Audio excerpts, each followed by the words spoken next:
In this video, we're going to talk about Table A, item number 5 of the 2021 ALTA NSPS Land Title Survey Specification. People call them ALTA surveys. What is Table A, item 5? Table A, item 5 is vertical relief. Vertical relief, what does that mean? Is that like something you take for a headache after you've climbed too many stairs? Is that what vertical relief means? No, that's not what it means. So I'll explain what it means in this video. So let me just read to you Table A, item 5, directly from the spec. So Table A, item 5 says, vertical relief with the source of information, for example, ground survey aerial map, contour interval, datum with originating benchmark. That is a mouthful, lots of survey jargon in there. So what does it mean? Don't panic, we're going to explain it in this video, so let's break that down. Vertical relief, what does that mean? That is basically contours and spot elevations. That's what the spec says. So in my opinion, that's not a hillshade or a handful of elevations shown on the survey. The spec is a little bit unclear about that, but as a general rule, vertical relief means you're going to show contours, and then flat areas you're going to show spot elevations. Contours should be labeled. Okay, and then in addition to the contours, they want some metadata with that. So they mentioned 4 specific things. The contour interval should be major and minor. That's how far apart are the contours. The vertical datum.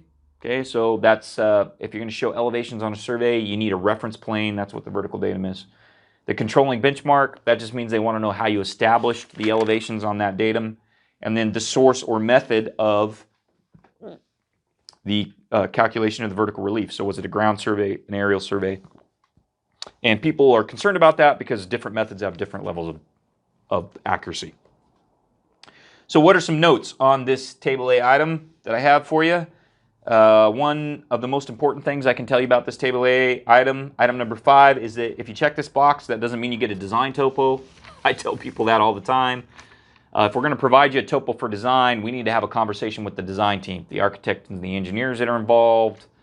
If you take the topo I do for an ALTA and you turn around and use it for an engineering design without talking to me, you're going to have problems, right? So we do a different level of survey for design topo than we do for the contours that we show on an ALTA, and we need to have a conversation with your design team about exactly what they're trying to design and build in order to do that. So why even mess with Table A item 5? I'll tell you, it doesn't get checked very often, but it does occasionally get checked. You know, if you're in a mountainous area or a rural area, sometimes people are concerned about what way water runs either onto or off of the parcel, so that could be an issue. It could be that the lender, somebody else, is trying to evaluate how suitable the site is for construction, and your vertical topography is going to have an impact on that. Okay, but it's not a design topo. You want to talk to your surveyor about the method they're going to use, the contour interval you require, what datum it should be on, benchmark, right? And then the question I'm going to have for you is, like, what are you really trying to accomplish here? You don't want to complain about any of those things after the surveyor has actually performed the survey, because he or she's probably going to want more money to go redo it.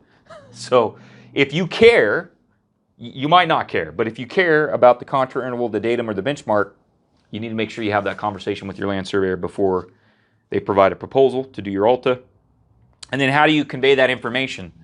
All that metadata about the contours, that should be done with a note on a survey. We have a standard note that goes on our survey if we show contours that contains all that information that's required by the specification. So there you go. Vertical relief is not painkiller you take after a hard workout on a set of stairs. Vertical relief basically means showing contours on the survey. Now you understand what that means, the information that needs to be provided with it. It's not, again, not a common Table A item, but it does occasionally get checked.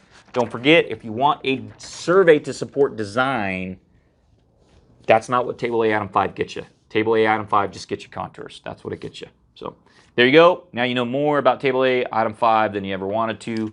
We will do some more of these videos, and we'll cover some of the other Table A items.